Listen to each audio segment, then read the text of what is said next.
on with the Grandpa Joe Show. This is Saturday, November 3rd, or I think, yeah, November 3rd.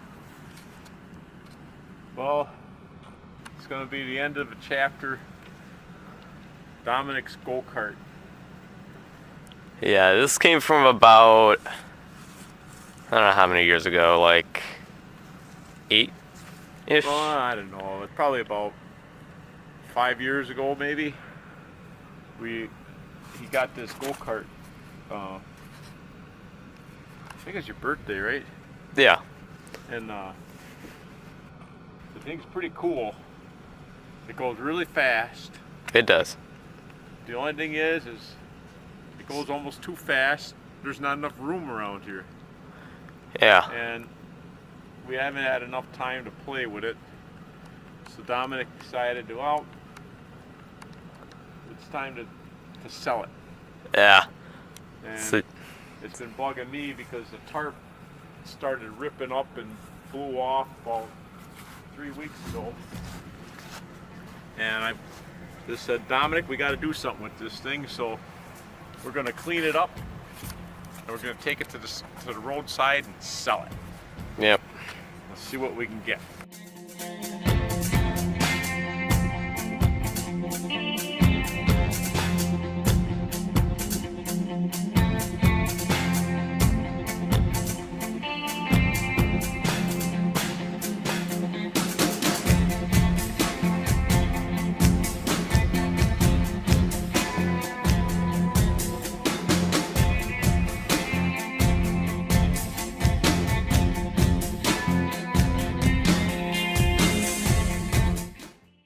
I can tell you a story about backing stuff up. One time, used to have some land way up in Price County on the Spirit Lake, and I took our boat up there, our 17-foot runabout, drove all the way up there. That's like 5-hour drive, 4.5-hour drive. Yeah. Drove all the way up there, and when we got there, first thing I wanted to do was get the boat in the lake. Of course, they got a public boat launch, so I backed it down the ramp, and the hitch popped off the ball, and the boat Oops. went down into the lake, and I Oh. didn't have the cork in it or nothing. Oh. And so I drove all the way up there with the wrong size trailer hitch ball. I had 1 7/8 inches, and it's supposed to be a 2-inch. Yeah. And I'm just so fortunate that nothing ever happened on the drive up. Yeah. So It's like, for the uninitiated, it's basically one of these little things, I'm assuming. yeah. Yeah. And what was even funnier about it, because I had to run into the lake, and I had my cell phone in my pocket. So then the boat's in the lake, it's sinking, my cell phone's in my pocket, and it's drinking, and it was pretty funny afterwards, but at the time it really stunk. So then what I did was after we got the boat out of the lake, I don't remember how we did. There's so much happened all at the same time. We got the boat out of the lake and drained it out, and that was all happy. I took my cell phone, I popped the battery out, and I put it on top of the dashboard and turned the defrost on high for the longest time. And after, I don't know, I left it on high for a couple hours, let it cook on top of there.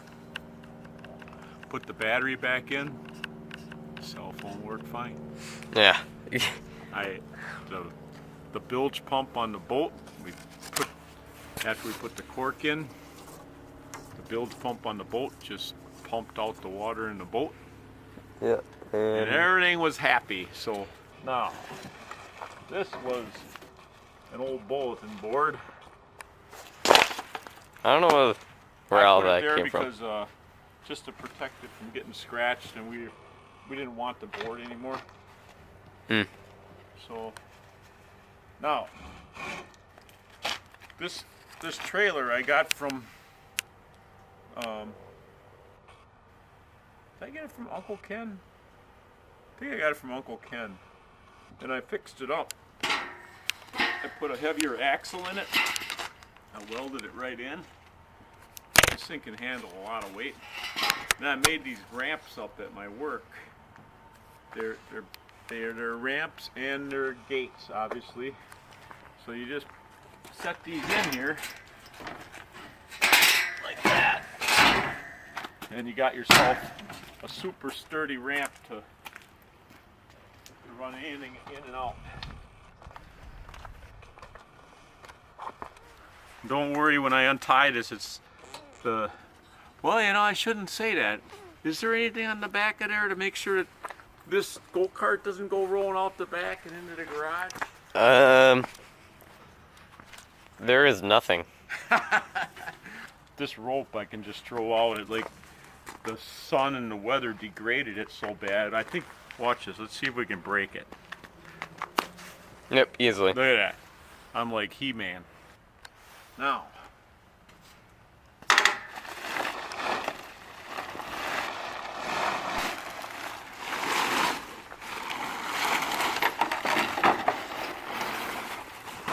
it actually is a pretty awesome go-kart. Indeed. It's going to look nice after we clean her up. Yeah. Let's see if this thing even backs out of here easy. Yeah. So we just first got to choke this thing. Yeah. You know, maybe the clutch could be kind of froze up from all that time. I guess it doesn't matter because it's not engaged. But that's good. It's spinning. Yeah. It's backing itself up. Sweet baby Jane. There we go.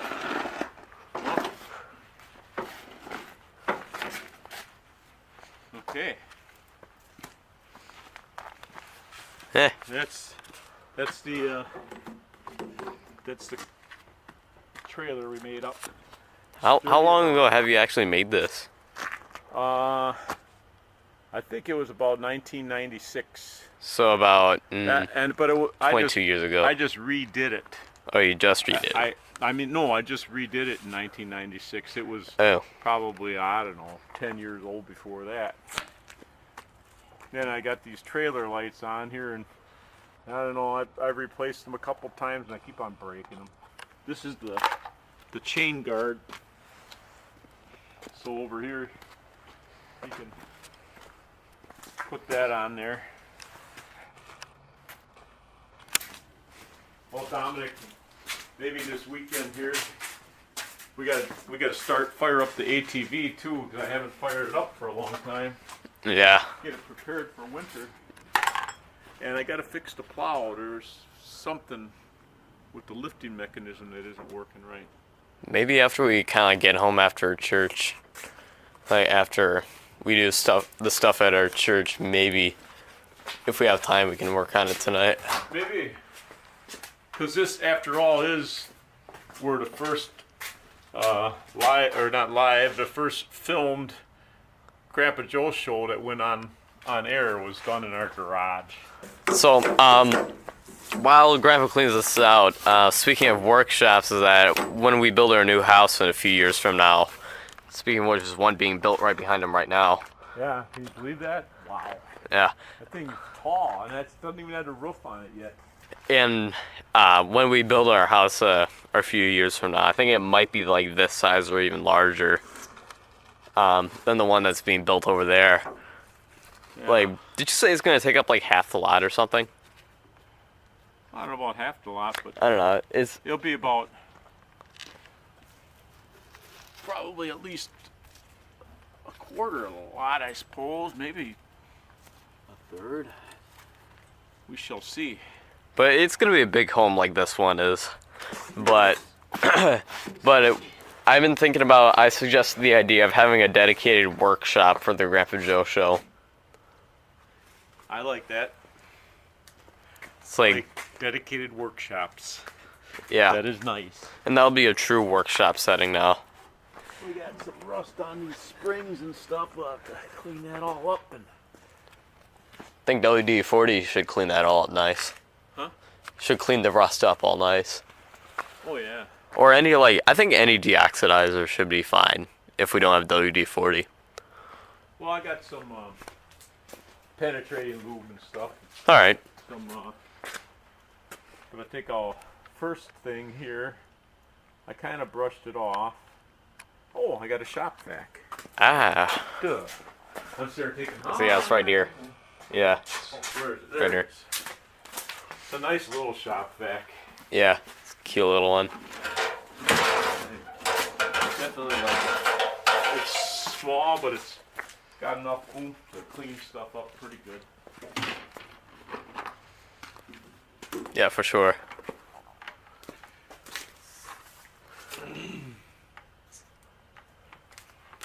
There you go. Ready to fire up.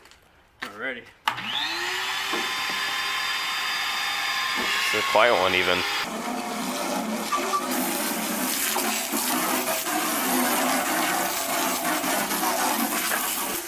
If it was about 80 degrees and sunny, then maybe I'd get you wet. Too cold today.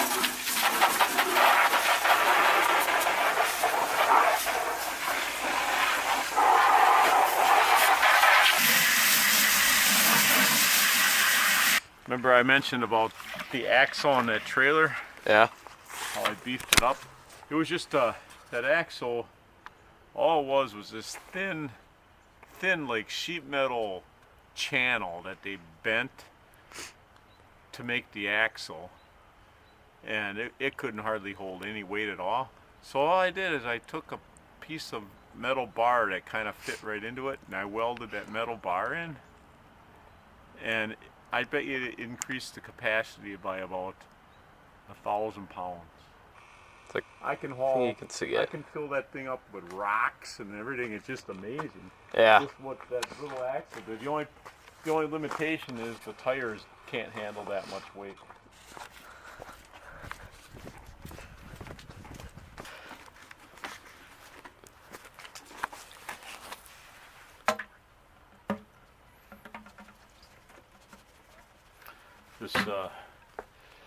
This stuff here is good. Pretty good car wash. It was relatively good price, but it not only does a good job on cleaning your car, it does a good job on windows, because when you after you wash the windows, they don't streak. They look nice and clear.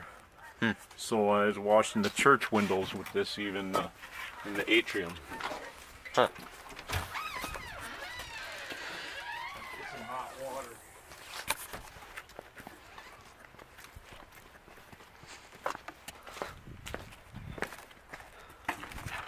Well, pretty soon Dominic's going to be able to go out for his real driver's license already. Yeah. As hard as that is to believe. It's kind of reality. Silver, when do you think you're going to start to train? I don't know. All you got to do is you get that temporary license, you know? Yeah. Because I think they get the temp, so all you got to do is pass a written exam. You get the temps, and then you go to driver's school and stuff. But you also can drive with any adult or guardian during the daytime. Yeah. At least that's how it used to be. So If there's any updated info, it's gonna pop up on your screen right now. yeah, so anyway, we will and we'll leave that off until we get the thing all washed up. You know, I got a funny story. Mike, new guy at work. Well, he's been there almost about 6 months maybe. I don't know exactly. And but he's been going for his CDL license, and he passed his written exam right away. So then he got his temporary permit. So he had to drive around with us guys. I didn't drive with him too often, mostly Ryan, because I don't drive the heavy test truck, because he's gonna be driving the heavy test truck to test truck scales. So he went for his first official driving test, not the written one, but the one to get his real license. And he flunked on something. He didn't even start to drive. He flunked on something to do with the brakes or something. I don't remember. No, it was something to do with the. He was supposed to explain all the dashboard lights, and he forgot to explain them because he just got through explaining it when the instructor was outside, but then he was supposed to go over it all when the instructor was inside, and he didn't do that because he just didn't think of it. Anyway, so he flunked. Well then, flunked on a simple thing. Then he went another time, and I was going to take him because I have a CDL license. Yeah. And I was going to take him for the test, but then my boss says, "Oh no, I can take him. I got a CDL license, but I just can't drive out of the state." Well, as it turns out, he didn't really have a CDL license. It had lapsed or something. And then the instructor asked right away, before anything even happened, to start doing the test. He says, "Well, could I see your CDL license?" And, oh no. And my boss says, "Well, here it is." He looked at it. He says, "That's not a CDL license." So so Mike couldn't take the test. So he was upset. So I said, "Well, don't worry, we'll get her the next time." Well, then the next time came, and he started doing the test. I took him there that time. They asked me for my CDL license. Of course, I had it, and that was no problem. But then he started doing the test, and one of the first things you got to do is the brake test, and he forgot to turn the vehicle off while he was testing the brakes. He did everything right, but he forgot to turn the vehicle off, so then the air pressure keeps building back up, so you're not really truly testing the brakes with the vehicle on. So he flunked. Well, then the instructor says, "Well, when do you want to come back?" I said, "Just sign up as quick as you can."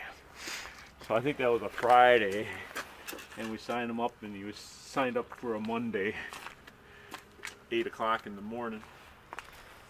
That night, the night before, I had a dream that I took the heavy test truck and I forgot about his CDL test. Oh. And I was driving way out, a couple hours away, and this was all my dream. And all of a sudden I remembered, oh my gosh, I'm supposed to be helping Mike with the CDL test today. And I woke up and I was like, oh, I hope he passes his CDL today. So then we went in for the CDL that morning. I told him the story about the dream, and he laughed, of course. And he passed. He passed that day. So it was pretty exciting. It was like, he knew everybody was praying for him and worried about him. And I think sometimes it's funny how our dreams work. It's just the exact opposite. Here you are. Yeah. You have a dream about not even making it to take him to the CDL, and I ended up taking him, and he passed that day, so that was nice. I almost felt better than he did, I think.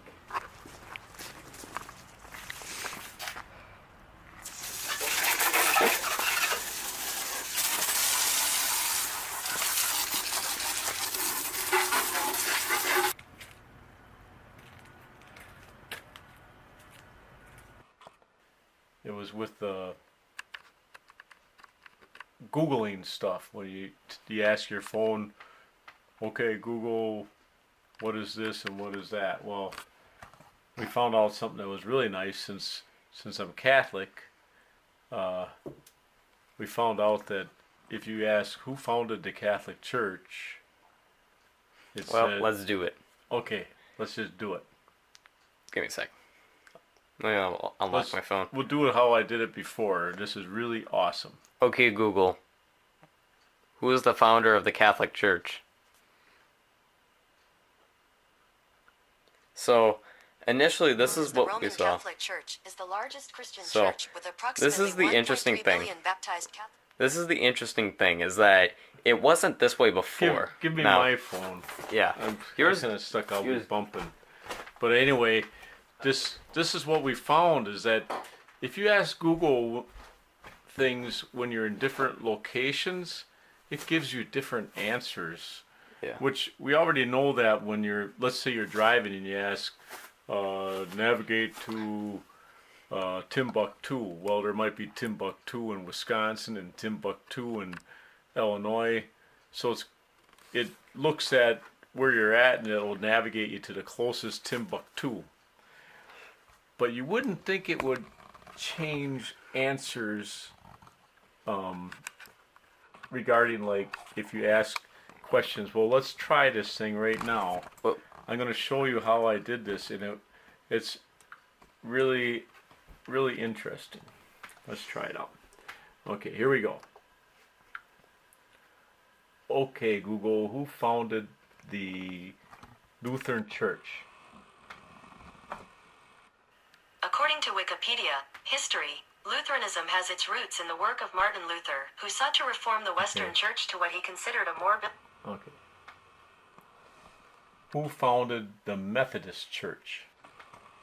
John Wesley. Here's a summary from Wikipedia. The Methodist... Who founded the Catholic Church? Jesus Christ. I love According to that. Wikipedia, Every time, I how's love that? it. Catholic teaching. The Catholic Church Funny was thing founded by is- Jesus Christ. so, Okay, so, so but then when I ever do it, it says it depends. Give me a sec.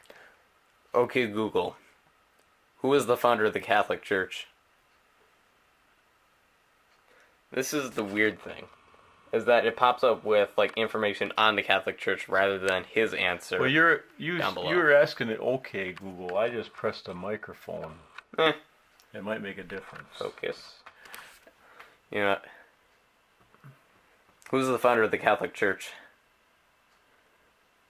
Yep, still info on that. Now, I found an article earlier on why these change.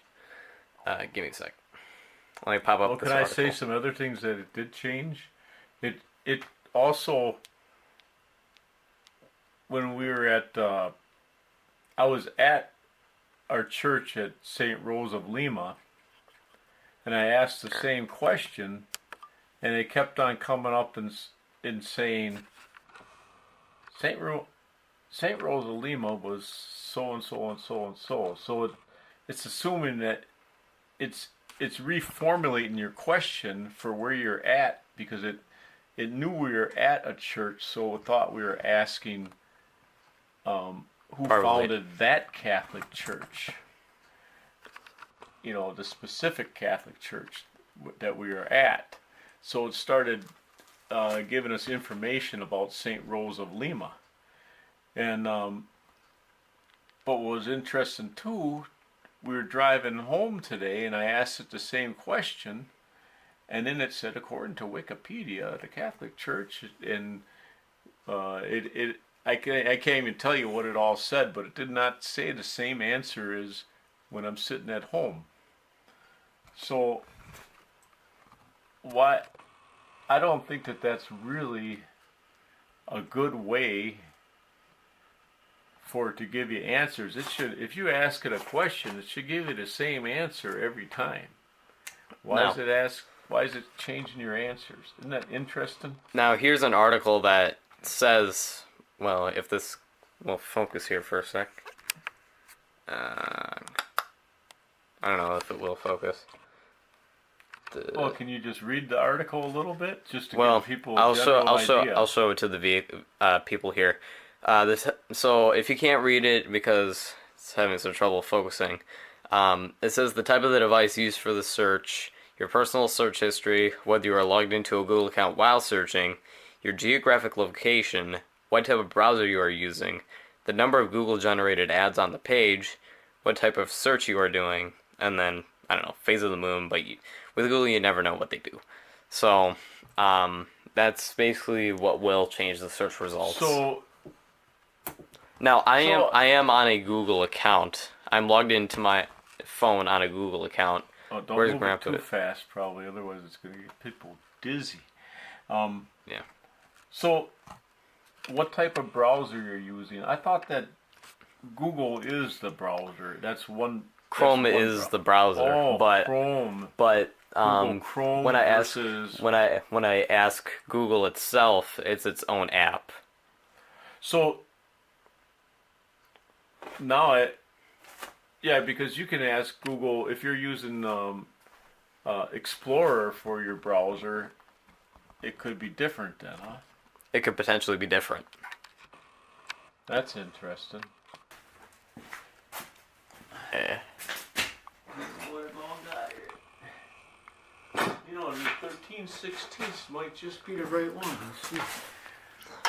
It's like we had to work with a ratchet before, so Look at that. You know, it didn't even seem all that tight. oh. Yeah. I mean, it was probably tight enough that it was making a seal, but if that's, I can't believe it was actually kind of loose. Huh. But we gotta be careful because that thing's real hot. Yeah. I felt the heat coming off of it, so Oh, here's my gloves. What we got going here? Let's just take a look in some daylight. yeah. Well, we gotta get our lights on in the garage here. How did all this stuff get turned off? You turned it off. Did I? Yeah. Must be instinct. Harmony taught me well. Okay. Oh yeah, look at this. It's definitely kind of fouled out. It's Ooh. yeah. So it actually might help to clean this plug. Yeah, we might have seen true issue. Of course, do I have a wire brush in the garage? Sometimes I got. Let's see. My toolbox and stuff is buried. It's weird. This gas tank's got like a sponge inside of it.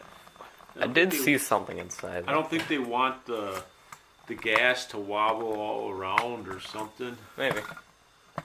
Unless that's like an extra filter. I don't quite. I've never seen that. It's just the first gas tank I ever saw that had a sponge in it. I don't like ethanol. It ruins small motors. You gotta sit here and play with gunked up engines and stuff all the time. Yeah. Very frustrating. Oh, it needs it's one of those Torx wrench things. Yeah.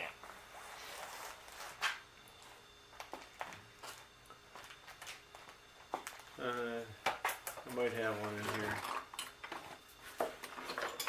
I have just this kit.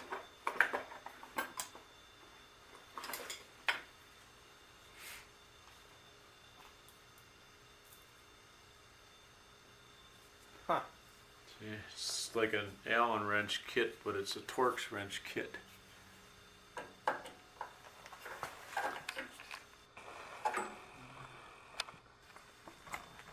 Hopefully I got the right one.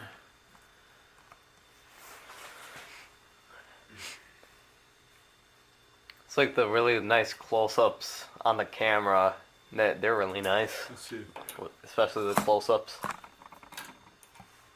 There we go. It came free. Yeah. Come on. This motor is what they call a test engine. It's a Briggs & Stratton test engine. Well, usually when they do those test engines, they're extra good ones. I bought it from American Power Equipment years and years ago. And then I had it for quite some time, and then I bought this go-kart kit for Dominic. And I go, well, I'm going to put my test engine on there. I had bought this engine for Uncle Joe. Well, that wasn't too bad. Just so we don't lose any of this stuff. And now we got a side shot of the carburetor, but I'm a little bit leery to pull that off. A little bit leery. I think we ought to YouTube it. Yeah, utilize YouTube. Yep.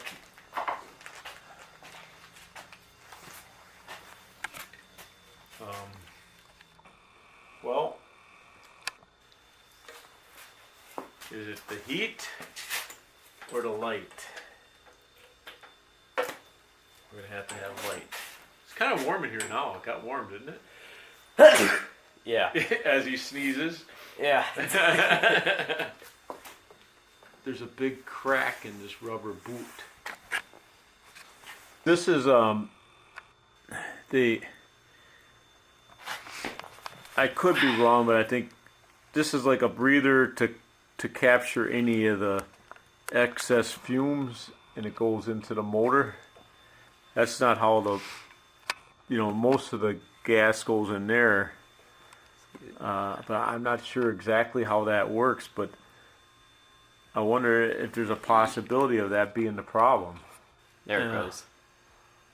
Yeah. Yeah, so this tube here pretty darn plugged decent into crap. there, and then it plugs into here, right into the top of the carburetor. And look at how, so it was not getting a good seal down there. Like I say, I'm not exactly sure how much it matters, but you just don't know. Yeah. Yeah. Here's how tight this thing can go. This thing can go really tight. As long as it starts to grab the. There we go. Yeah, that is one heck of a crack inside, though. Yeah. So it basically that's shot. Now I don't know whether or not it can run without that. If it's just a emissions type of deal, where they want to recover all the fumes and the exhaust and stuff that they can. I'm not certain.